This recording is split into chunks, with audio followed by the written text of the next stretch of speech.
तो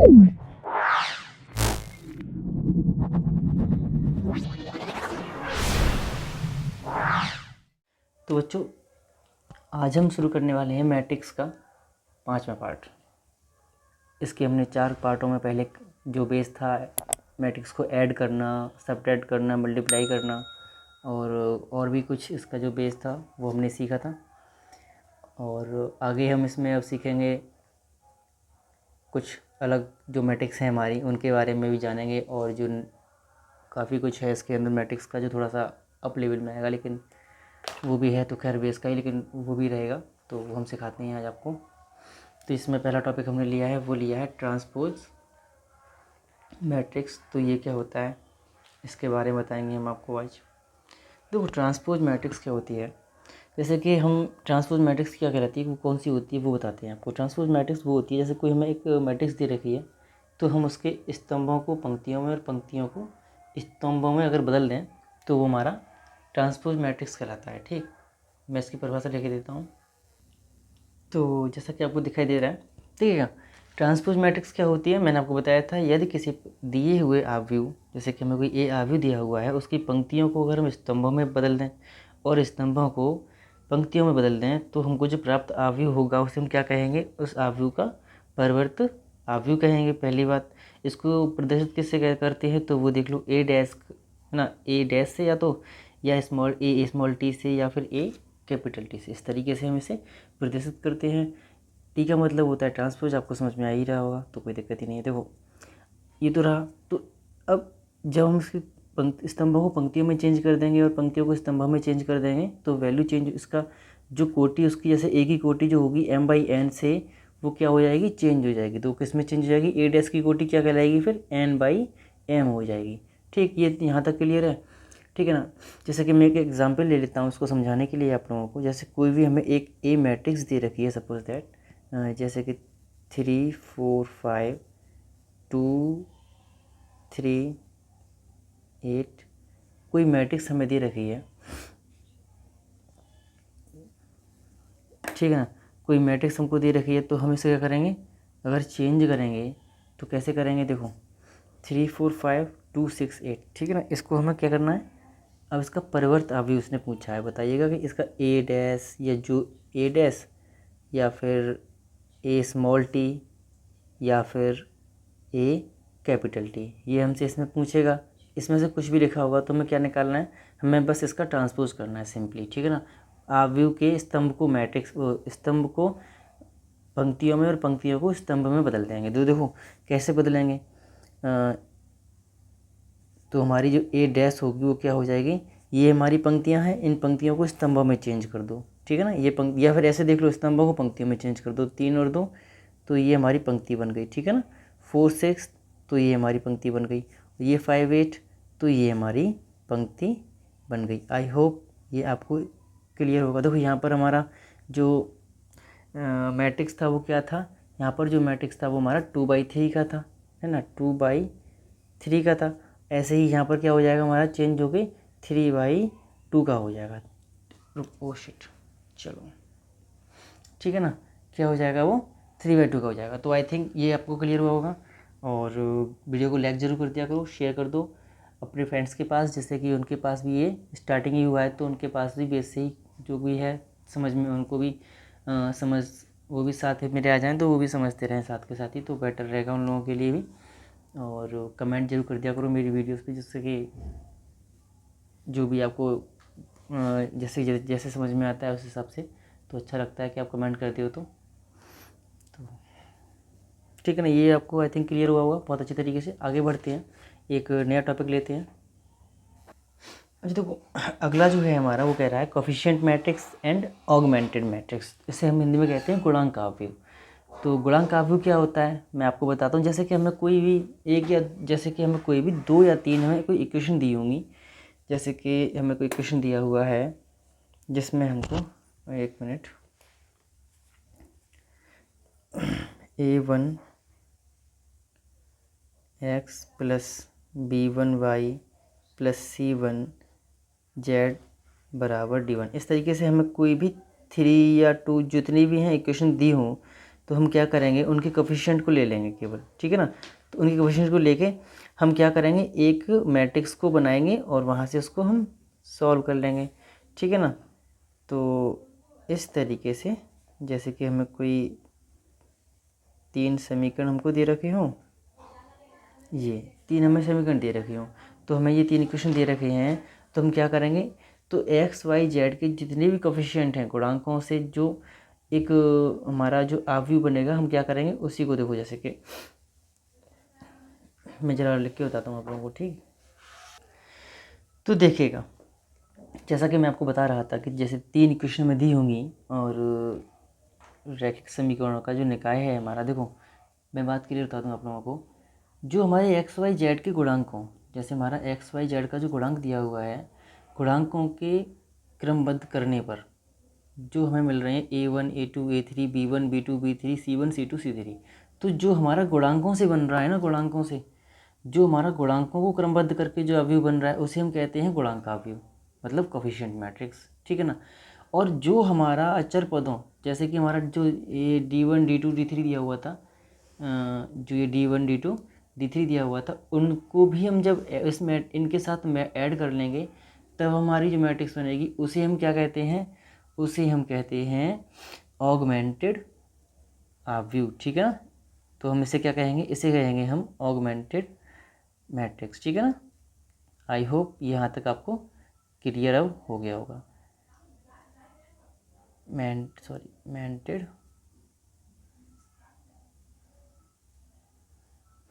अवयव कहते हैं, ठीक है ना। तो हमारा जो ये ऑगमेंटेड अवयव है वो कौन सा है, जो हमारा D1 D2 D3 को मिलाकर बना हुआ है। ये तो कोफिशिएंट रही है हमारे एक्स वाई जेड के, इनके साथ हमने इसको भी, ये D1 D2 D3 को भी ऐड कर दिया, तो हमारा मैट्रिक्स जो बना वो क्या कहलाएगा फिर, हमारा ऑगमेंटेड मैट्रिक्स, ठीक है ना, ऑगमेंटेड मैट्रिक्स। तो ये आपको क्लियर होगा। अब बताते हैं आपको सिमेट्रिक मैट्रिक्स, ये क्या होते हैं, ठीक।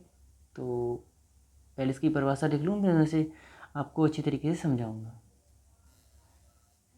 तो देखिए, सिमेट्रिक मैट्रिक्स जो होता है वो होता है, जैसे कि हमारा कोई मैट्रिक्स ए दिया है और हम उसका क्या कर लें, ट्रांसपोज कर लें और ए डैश निकाल लें, तो हमारा दोनों मैट्रिक्स क्या निकलें, वो सेम निकलें।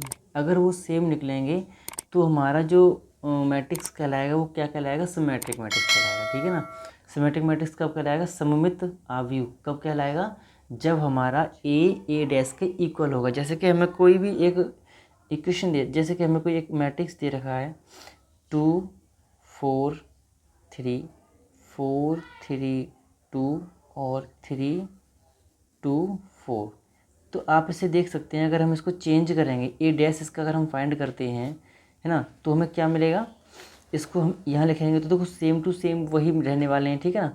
उसी तरीके से जैसे कोई भी मैट्रिक्स, हमें एक और मैट्रिक्स मैं एग्जांपल के तौर पर लेता हूँ, A B C B C, ठीक है ना। और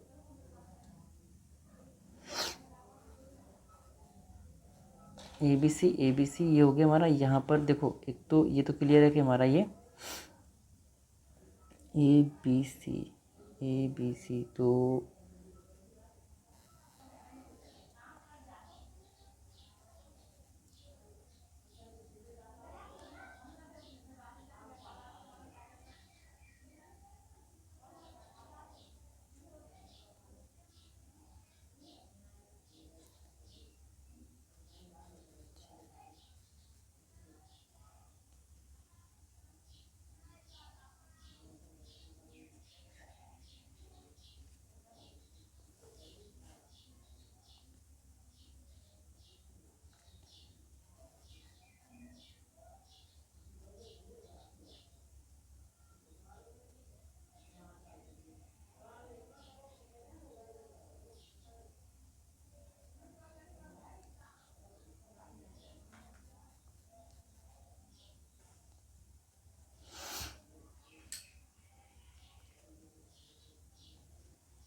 देखो, स्पष्ट है, यहाँ से जो है स्पष्ट है कि आई तथा जे, आई जे का मतलब समझ ही रहोगे आप लोग, पंक्ति और स्तंभ से यहाँ पे बात हो रही है कि सभी मानों के तत्व अगर हम ए आई जे बराबर है ए जे आई, अर्थात इट मीन्स क्या हो जाएगा हमारा आई कॉमा जे व तत्व जो है हमारा वो किसके इक्वल होगा, जे कॉमा आई तत्व के इक्वल होगा। आई थिंक यहाँ तक का आपको सब कुछ क्लियर हुआ होगा और बड़ी अच्छी तरीके से हुआ होगा। तो इसी क्रम में आगे बढ़ते हुए हमारा जो अगला है वो मैट्रिक्स है स्क्यू सिमेट्रिक मैट्रिक्स, मतलब विषम सममित आव्यूह, ठीक है ना। तो वो लेने से पहले आप लोग ज़रा एक बार वीडियो को लाइक कर दें, शेयर ज़रूर कर दें आप लोग, और अपने फ्रेंड्स के पास जैसे कि कमेंट जरूर करें और वीडियो पे, जैसे कि जो भी है आप लोगों को अब तक जो भी समझ में आया उस तरीके से अच्छा लगता है आप लोग जो कमेंट करते हो तो, और अपने फ्रेंड्स के पास शेयर करिएगा जैसे कि वो भी मेरे साथ जुड़ें। और जिसने अभी तक चैनल को सब्सक्राइब नहीं किया है वो चैनल को सब्सक्राइब जरूर कर ले एक बार, ठीक है, जिससे कि और नोटिफिकेशन ऑन कर ले, जिससे कि मैं जो भी वीडियो डालूँ उसके पास नोटिफिकेशन पहुंच जाए और वो आराम से देख सकें। तो देखिएगा जो हमारा स्क्यू सिमेट्रिक मैट्रिक्स होता है वो क्या होता है, जैसे कि कोई भी मैट्रिक्स हमें दे दिया हो तो हम उसमें जैसे माइनस का गुणा करते हैं, ठीक, उसके ट्रांसपोज में अगर हम माइनस के गुणा करते हैं तो हमें क्या मिलेगा, तो उस तरीके से जैसे कि अब ये दिया हुआ इसका हम ट्रांसपोज करते हैं तो हमें क्या मिलेगा, सेम टू सेम यही मिल जाएगा दोबारा से। जैसे इसका हम ट्रांसपोज करें, सपोज दैट मैंने इसका ट्रांसपोज किया और इस तरीके से इसका ट्रांसपोज होगा, ये तो क्लियर आपको पता ही है ना। ये तो इधर पहुंचा दिया ना, ये इधर पहुंच के फिर इसको लेके आएंगे तो ये 4 0 माइनस का 2 और ये हो गया, अब ये ले लेंगे 3 2 0। इस तरीके से देखो ये तो क्लियर है आप लोगों को, आई थिंक ये हमारा क्या है, इसका ये तो है ट्रांसपोज, लेकिन ये इसके इक्वल नहीं है। बट अगर हम इसमें माइनस से मल्टीप्लाई करते हैं और माइनस से यहाँ पर मल्टीप्लाई करते हैं तो सेम टू सेम हो जाएगा कि नहीं हो जाएगा, हो गया ना, ठीक। तो वही मैं कहना चाह रहा था, जो ट्रांसपोज ये जो विषम सममित होता है वो क्या होता है, वो कुछ इस तरीके से होता है। सो आई थिंक ये भी आपको क्लियर हो गया होगा। मतलब ये है कि पॉइंट बाई पॉइंट जो भी है, जो भी स्टेप बाई स्टेप जो भी मैं आपको समझाता चला जा रहा हूँ वो चीज़ आपको अपने मन के अंदर मतलब बैठा लेनी है एक बार में क्लियरली कि हाँ ये इस तरीके से होता है, ठीक ना। तो आई थिंक मुझे नहीं लगता कि यहाँ तक अब आपको कोई भी डाउट रहा होगा किसी भी skew matrix sorry skew symmetric matrix में या सिमेट्रिक मैट्रिक्स में, या फिर आपका जो रहा मैंने क्या बताया था आप लोगों को, coefficient matrix and augmented matrix, ये थे आपके आज मैंने बताए थे वो था एक ट्रांसपोज मैट्रिक्स। तो आई थिंक यहाँ तक आपको कोई भी अब दिक्कत नहीं होने वाली है। अब मैं जो अगला लेने वाला हूँ वो है हमारा सिंगुलर मैट्रिक्स। तो कुछ सिंगुलर मैट्रिक्स मतलब अव्युत्क्रमणीय मैट्रिक्स। तो वो क्या होता है, मैं वो आपको ज़रा इसकी थोड़ा सा लिख लूँ उसके बाद आपको समझाता हूँ फिर अच्छी तरीके से ये। तो देखिएगा अगला जो टॉपिक है, अगला जो हेडिंग है हमारा वो है सिंगुलर मैट्रिक्स। देखो अव्युत्क्रमणीय मैट्रिक्स, तो इसमें क्या होता है, इसका जो सारणिक होता है ना, इसका सारणिक वो जीरो होता है। जैसे हम किसी भी आव्यूह का जब मैट्रिक्स का वैल्यू निकालते हैं सारणिक निकालते हैं तो वो क्या होता है, वो जीरो होता है। तो वही हमारा क्या कहलाता है, सिंगुलर मैट्रिक्स कहलाता है। जिससे मैट्रिक्स का वैल्यू सारणिक जीरो होगा वही हमारा सारणिक का मान जिसका जीरो होगा वही हमारा क्या होगा, शून्य होगा, वही हमारा इसका सिंगुलर मैट्रिक्स कहलाएगा। जैसे कि यदि किसी वर्ग आव्यूह के सारणिक का मान शून्य अर्थात mod A equal to zero हो तो उस वर्ग आव्यूह को अव्युत्क्रमणीय आव्यूह कहते हैं। जैसे कि इन दोनों आव्यूह का जो सारणिक का मान है वो शून्य है। मैं इसको सॉल्व करके दिखाता हूँ आप लोगों को, तो आप लोगों को ये सब कुछ क्लियर हो जाएगा, ठीक है ना।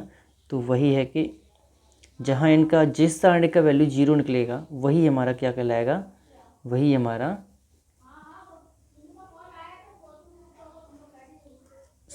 सिंगुलर मैट्रिक्स कहलाएगा। आई थिंक यहाँ तक क्लियर होगा और अच्छी तरीके से होगा, बहुत अच्छी बात है। और तो ठीक है, इसको हम देखो ये तो जीरो हो जाएगा, यहाँ से ये जीरो हो जाएगा, तो ये तो मैट्रिक्स हमारी जीरो हो ही गई है। आगे देखेंगे तो 4 × 36 बैठ रहा है, कोई दिक्कत नहीं। आगे बढ़ते हैं तो 8 × 18 बैठ रहा है, इसको सॉल्व करेंगे तो क्या बैठेगा 144, ये माइनस का हो जाएगा और ये वाला हमारा 144 प्लस का हो जाएगा।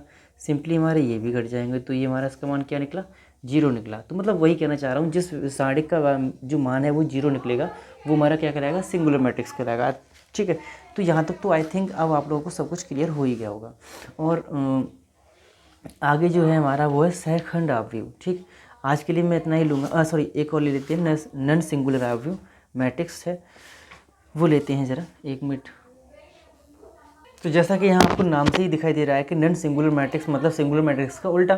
तो जहाँ हमारा सारणिक का मान जीरो नहीं आएगा, जहाँ हमारा सारणिक का मान जीरो नहीं आएगा किसी भी, जैसे कि हमें कोई भी मान लो मैट्रिक्स एक दे रखी है 3 4 6 3, ठीक है ना। तो इसको हम जब सॉल्व करेंगे तो क्या निकलेगा हमारा, जो इसका मोड निकालेंगे तो मोड ए जब फाइंड करेंगे तो कैसे निकालेंगे 3 4 6 3, इसको इसमें लिखेंगे ना सिंपली। तो इसका जो मान निकलेगा वो क्या निकलेगा 15 निकलेगा। 3 3 9 6 24 माइनस करेंगे तो 15 आएगा। तो ठीक है ना, ठीक है ना। तो ये हमारा क्या निकलेगा 15 निकलेगा माइनस का। तो देखो ये हमारा क्या है, जीरो के इक्वल नहीं है।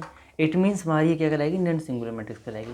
तो बस वही कहना चाह रहा हूँ, जिसका आपका वैल्यू जो वर्ग मैट्रिक्स होती हैं उनका बता रहा हूँ मैं, उन्हीं में ये वैल्यू ऐसे भी हो पाएगा। देखो सारणिक का क्या है कि सारणिक का जहाँ मान हमारा जीरो आएगा तो हमारा कहलाएगा सिंगुलर मैट्रिक्स, और जहाँ सारणिक का मान हमारा कोई भी वैल्यू निकला है जीरो से बड़ी है जीरो से छोटी तो वो कहलाएगा नॉन सिंगुलर मैट्रिक्स, ठीक है ना। अब जो नेक्स्ट है हमारा वो है कोफैक्टर मैट्रिक्स, ठीक है ना, जो आज का हमारा लास्ट टॉपिक रहने वाला है आई थिंक। तो इसके आगे मैं आपको कल बताऊंगा और एग्जांपल्स जो भी रहेंगे अगर हो सकेगा तो करा दूंगा, अदरवाइज उसको हम नेक्स्ट वीडियो के लिए छोड़ देंगे, कोई दिक्कत नहीं है। बस धीरे धीरे बढ़ते चले जाओ, जितना आप धीरे चलेंगे अभी के लिए, अभी तो क्योंकि आपका स्टार्ट भी नहीं हुआ है क्लासेस तो कोई दिक्कत ही नहीं है। तो आई थिंक जितना स्लो चलने का नहीं बोलूँगा, लेकिन हाँ ये बोलूँगा कि आप लोग बस चलते रहो मेरे साथ, मैं आपको अच्छे तरीके से पूरा इस बार एंड तक बहुत ही अच्छा मैथ करा दूंगा, और मैथ में आपकी बैक नहीं रहेगी कभी भी। फिर क्लियर है, कन्फर्म है इस तो मैथ का जो इस बार है पेपर बहुत अच्छा होने वाला है आप लोगों का, आप लोग मेरे साथ बने रहे बस। तो कोफैक्टर मैट्रिक्स जो है आपका वो क्या होता है, जैसे यदि किसी, देखो ये कोई भी जैसे अवयव है उसके अवयवों को उनके संगत सेकंड से प्रतिस्थापित अगर रिप्लेस कर दें, हम प्रतिस्थापित कर दिया जाए तो अवयव को सेकंड अवयव कहते हैं, ठीक है ना। चलो मैं इसकी परिभाषा लिखे देता हूँ आप लोगों के लिए। देखिएगा ये आपको, देखो यहाँ से मैं क्या बताना चाह रहा था, आपको बताया था यदि किसी अवयव के अवयवों को उनके संगत सहखंडों से प्रतिस्थापित कर दिया जाए, मतलब हमने बदल दें, तो प्राप्त अवयव का सहखंड अवयव कहते हैं। तो क्या कहते हैं, जो प्राप्त अवयव होती है वो हमारा सहखंड अवयव कहलाता है, जैसे हम ए सी या फिर ए आई जे से निरूपित करते हैं। देखिए मैं इसको एक एग्जाम्पल से आपको समझाता हूँ अच्छे तरीके से, शायद समझ में आएगा आप लोगों को। जैसे मानो कि हमें कोई मैट्रिक्स दे रखी है 2 3 4 5, ये हमें माना कि हमें कोई भी एक मैट्रिक्स दे रखी है ये, ठीक, हमने एक एग्जांपल लिया ये, ठीक है ना। तो ये कोई एक मैट्रिक्स दे रखी है, इसको हम सॉल्व करेंगे, मतलब कैसे सेकंड इसके फाइंड करते हैं। हमें इसके सेकंड फाइंड करने तो कैसे करेंगे, देखो दो का जो हमारा है, जो दो का सेकंड है वो क्या है, थोड़ा ध्यान से समझना इसको। वैसे कोई दिक्कत तो नहीं है, लेकिन बस अभी स्टार्टिंग है इसलिए थोड़ा सा लगेगा आप लोगों को। तो जैसे इसका हम दो का सेकंड निकालेंगे तो कैसे निकालेंगे, ये हमारा कौन सा एलिमेंट है 1 1 ना, ठीक है। तो क्या हो जाएगा, दो का सेकंड क्या है हमारा, दो का सेकंड है हमारा, एक मिनट अगर आपको दिख नहीं रहा हो तो, दो का जो सेकंड है वो क्या है हमारा, वो है 5, ठीक है। तो यहाँ 5 लिख दो अभी तो के लिए। बट जब हम बात करेंगे 3 के सेकंड की, बट ये किस में आ रहा है ये भी थोड़ा समझना पड़ेगा आपको। 3 का सहखंड जो है वो क्या है हमारा, मतलब A12, ठीक है। तो क्या है वो हमारा क्या बन जाएगा, वो बन जाएगा हमारा 4, पहली बात। लेकिन 4 हो जाएगा माइनस का, ठीक। तो इधर वाले एलिमेंट हमारे जब चेंज करेंगे आपस में तो वो माइनस के हो जाएंगे, ये बात आपको ध्यान रखनी है। इधर वाले एलिमेंट को आपस में चेंज करेंगे तो वो प्लस के रहेंगे, बट इधर वाले एलिमेंट को चेंज करेंगे तो वो हमारे माइनस के रहेंगे। बस यही आपको नोट करने वाली है, और इसमें कोई भी चीज़ नोट करने वाली नहीं है। देखो जब बात करेंगे 4 की, तो 4 का सेकंड क्या है हमारा, 4 का जो सेकंड है वो क्या है, इसका मतलब क्या है A21 है ना, 21, तो इसकी बात कर रहे हैं तो इसमें क्या हो जाएगा माइनस का 3 हो जाएगा, ये बात आपको ध्यान रखनी है। अब बात हो रही है 5 के सेकंड की, ठीक है ना। 5 का सेकंड क्या हो जाएगा सिंपली, तो 5 का सेकंड हो जाएगा हमारा, यहाँ बात हो रही है A22 की, तो ये हमारा हो जाएगा 5 वो 2, ठीक है ना। तो ये हमारे पॉजिटिव रहेंगे और वो हमारे नेगेटिव रहेंगे, यही आपको बस यहाँ बस ध्यान रखने वाली बात थी। इसका मतलब इसका जो AC होगा वो क्या हो जाएगा, वो हो जाएगा 1 माइनस, सॉरी क्या हो गया, 5 और माइनस का 4 और माइनस का 3 जो हमने निकाले हैं वैसे ही यहाँ पर लिख देंगे, ठीक है ना। तो ये हमारे इसके जो है क्या हो जाएंगे, सेकंड हो जाएंगे आई थिंक। तो देखो यहाँ तक आई थिंक मुझे लगता है कि अब आप लोगों को कोई भी दिक्कत नहीं होगी। और आप लोगों को करना क्या है, तो ठीक है ना। तो यहाँ तक अब आपको कोई दिक्कत नहीं होगी। इसका एक एग्जाम्पल हम कल और ले लेंगे, जैसे कि आपको अच्छी तरीके से समझ में आ जाए। और इसका जो आगे का टॉपिक रहने वाला है वो हम अपने नेक्स्ट वीडियो में देखेंगे।